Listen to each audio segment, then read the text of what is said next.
No programa Papo Sério dessa semana nós vamos falar sobre a maconha, que para muitos é uma planta inofensiva e a sua liberação acabaria com problemas de segurança pública, nós acabaríamos com o tráfico. Bom, eu garanto que esse não é o caminho. Nós estamos falando de uma planta que possui 480 substâncias, muitas delas nocivas à saúde mental da pessoa que utiliza. Nós vamos pensar junto que o usuário de maconha, ele abandona a escola precocemente, ele não consegue se manter vinculado a trabalho, ele acaba desenvolvendo uma série de problemas de saúde mental. Vamos pensar assim, esquizofrenia, bipolaridade, depressão. Quando nós falamos com esse uso mais precoce, os problemas ainda são maiores. Nós vamos ter jovens com 16, 17, 18, 20 anos, com esquizofrenia, que é um quadro de saúde mental grave, irreversível, porque começou a usar maconha muito cedo. Então nós temos que começar a pensar para além, né, do senso comum. Outra falácia muito comum que a gente encontra é as pessoas falando assim, vamos liberar a maconha. Bom, primeiro não é liberar. Nós temos que regulamentar a comercialização. Tá? Então esse é um ponto que não existe liberação da maconha no Brasil, a gente não libera nada. Nós regulamentamos a venda. Bom, regulamentar a venda da maconha vai diminuir a violência? Claro que não. Por que não vai diminuir? Se nós vamos pensar, mais de 50% do cigarro que é vendido no Brasil, ele é contrabando. Ele vem do Paraguai, ele vem de fábricas clandestinas.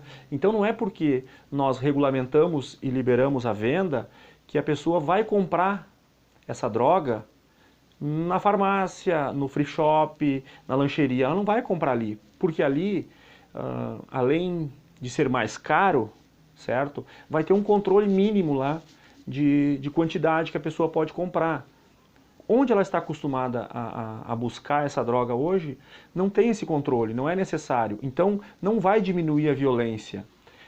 Seria infantilidade da nossa parte pensar que o traficante, a pessoa que está acostumada a vender a droga, ela vai acordar de manhã e vai dizer assim, eu não vou mais traficar agora porque tem no mercado. Não vai acontecer isso. E nós temos um outro aspecto, que é muito importante, né, a gente fazer uma pequena reflexão. O que os familiares pensam do usuário de maconha?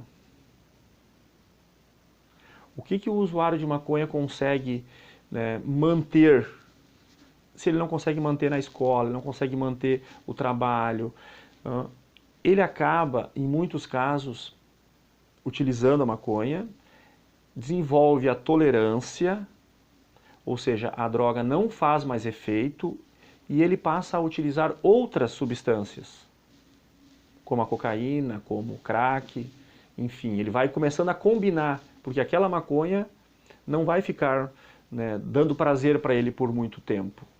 Então nós precisamos pensar um pouco além do senso comum. A maconha é uma droga. Quando nós falamos, por exemplo, do nosso vizinho aqui, o Uruguai. O Uruguai é um sítio perto do Brasil. Ele é menor que o Rio Grande do Sul, mas a população dele ela é menor que a da Grande Porto Alegre. Nós vamos pensar assim, o Uruguai liberou a maconha. Sim, o Uruguai liberou a maconha, quadriplicou o número de assassinatos. Será que nós queremos isso no Brasil? Será que nós queremos isso para as nossas famílias? Será que nós temos condições de absorver, através do SUS, o tratamento para essas pessoas? Ou nós vamos simplesmente permitir que o jovem com 10, 12, porque não vão pensar que nós vamos ter controle. Nós não temos controles para coisas mais importantes. Imagina para a questão de controlar o acesso do jovem à maconha. Então liberar não é o caminho, nós precisamos de outras políticas públicas que nós vamos afastar o jovem da experimentação para que a gente consiga ter uma sociedade mais justa, um desenvolvimento cultural melhor, uma sociedade um pouquinho mais ética. Então liberar a maconha não é o caminho, como não liberar nenhuma outra droga vai contribuir para uma sociedade melhor. Esse é o Papo Sério dessa semana e até semana que vem.